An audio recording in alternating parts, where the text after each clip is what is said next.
This news update is brought to you by... Hi, I'm Red Plastic Bag. Anyone who knows me knows I don't like cold.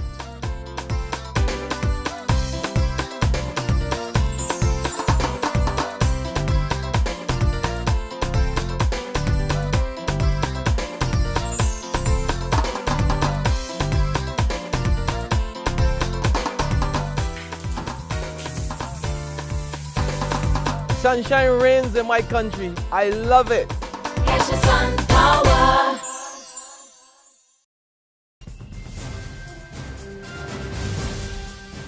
This is the 6 p.m. Barbados Today update for Monday, March the 24th, 2014. I'm Emmanuel Joseph. Topping the news, just over a dozen temporary workers at the Queen Elizabeth Hospital today received their dose of government's bitter medicine to remedy the economy. 13 workers from the housekeeping and engineering departments and support services got their walk-in papers. 2 others are expected to receive their notices later this week.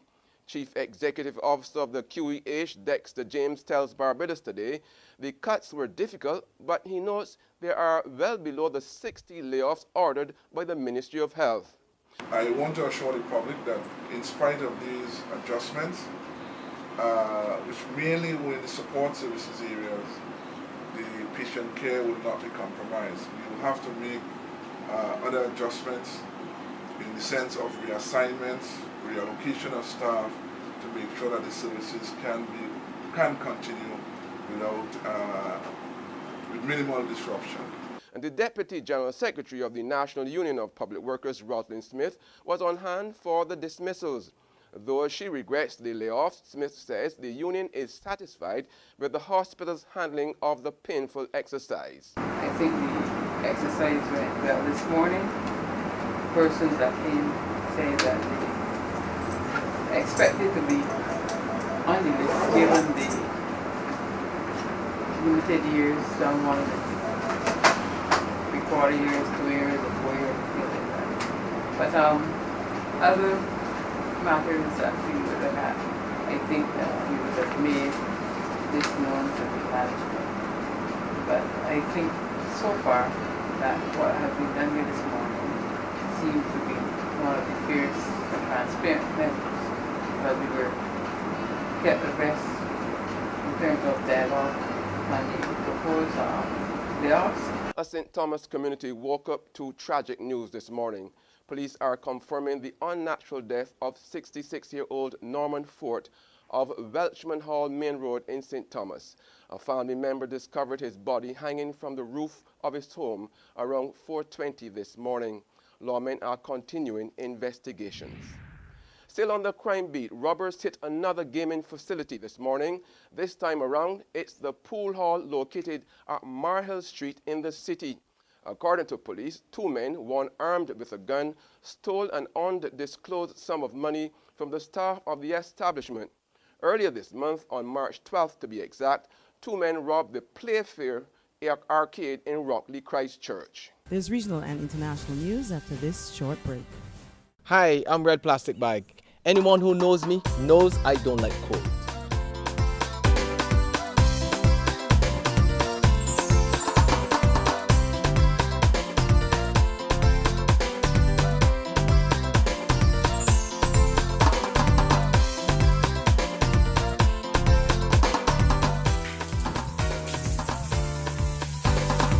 Sunshine reigns in my country. I love it.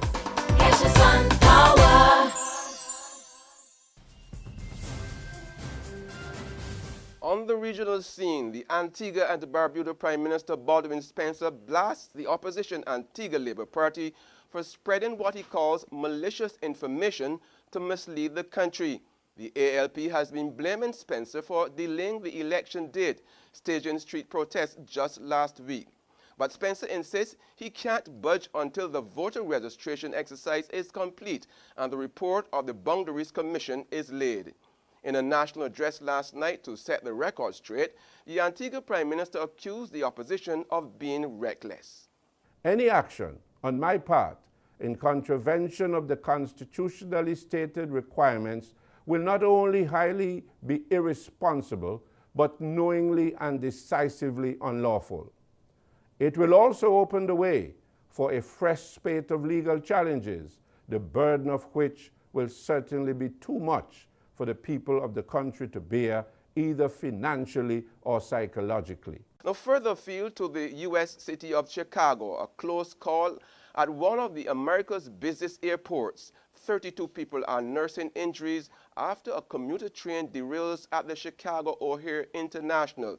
The train came off the tracks, crossed a platform, and traveled partway up the escalator. On the scene, spokesman for Chicago Transport Authority Brian Steele raised concerns that the train might have been going too fast. Investigators are reviewing security and footage and interviewing workers from the Transport Authority to determine the cause of the incident. That's been the 6 p.m. update. Join us again tomorrow morning at 7. Until then, log on to www.barbadostoday.bb, subscribe to our e-paper, and like us on Facebook to get more news and sports. I'm Emmanuel Joseph. This news update is brought to you by... Hi, I'm Red Plastic Bag. Anyone who knows me knows I don't like cold.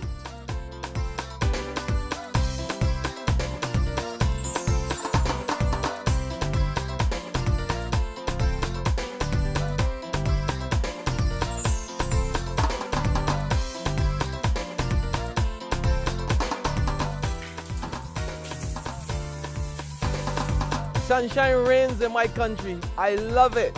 Get your sun power.